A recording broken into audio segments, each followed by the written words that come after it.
Hello friends, welcome to my channel.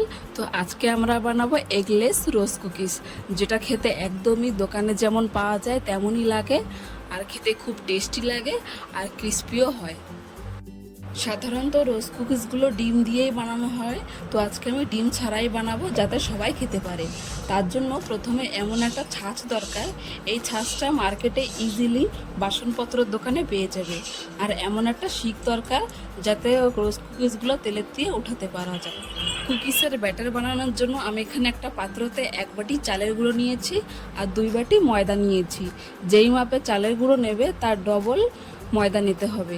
যেই বাটিতে ময়দা নিয়েছিলাম সেই বাটিতে চিনি নিয়েছি 1 বাটি আর 1 চামচ লবণ দিয়ে ভালো মতো মিক্স করে নিয়েছি। চিনি আর লবণ ভালো মতো মিক্স করা হয়ে যাওয়ার পর আমি এখানে 2 গ্লাসের মতো হালকা গরম দুধ দিয়েছি। গরম দুধই দিতে হবে, কারণ ঠান্ডা দুধ দেওয়া পড়লে চালের গুঁড়োতে লাম্পস পড়ে যেতে পারে। আমি এখানে গরুর দুধ দিয়েছি গরম করে, তোমরা চাইলে পাউডার দুধ গুলিয়ে দিতে পারো। একটা হুইস্কারের সাহায্যে ব্যাটারটাকে ধীরে ধীরে মিক্স করতে হবে যাতে ব্যাটারের কোনো লাম্পস না থেকে যায়। ব্যাটার মিক্স করার সময় যদি গাঢ় মনে হয় তাহলে আরেকটু গরম দুধ দিয়ে দেবে যাতে ব্যাটারটা পাতলা হয়ে যায়। ব্যাটারটা মিক্স হয়ে যাওয়ার পর 1/2 ঘন্টার মতো রেখে দিতে হবে রেস্টে, যাতে চিনি আর লবণ ভালো মতো গলে যায়।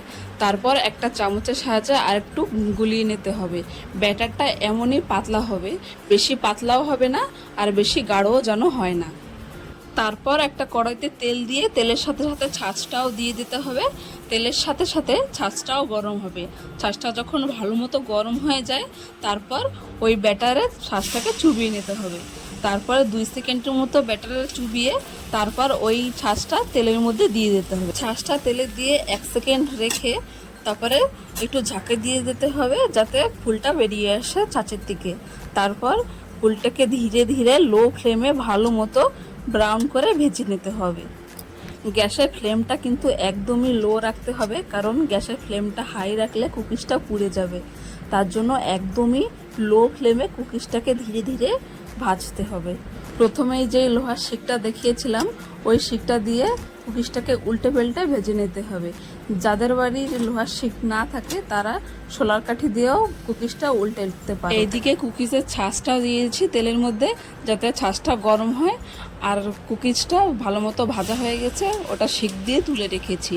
তারপর কুকিজের ছাঁচটা যখন তেলের মধ্যে দিয়ে গরম হয়ে যাবে আবার সেম প্রসেসে ব্যাটারের মধ্যে চুবিয়ে আবার তেলের মধ্যে দিয়ে আর একটু ঝাঁকা দিয়ে ছেড়ে দিতে হবে। এইভাবেই কুকিজগুলো ধীরে ধীরে ভাজতে হবে, বেশি তাড়া করলে হবে না। বেশি হাই ফ্লেমে দিয়ে ভাজতে গেলে কিন্তু কুকিজগুলো পুড়ে যাবে আর খেতে একদমই তেতো লাগবে। আমি যেইভাবে কুকিজগুলো বানিয়েছি সেই মাপটা যদি ফলো করো তাহলে বাড়িতে বসেই একদমই দোকানের মতো টেস্টি অ্যান্ড ক্রিস্পি রোজ কুকিজগুলো বানাতে পারবে। এই কুকিজগুলো কিন্তু সহজে নষ্ট হয় না, এগুলোকে 1-1.5 মাসের মতো স্টোর করে রেখে খেতে পারবে।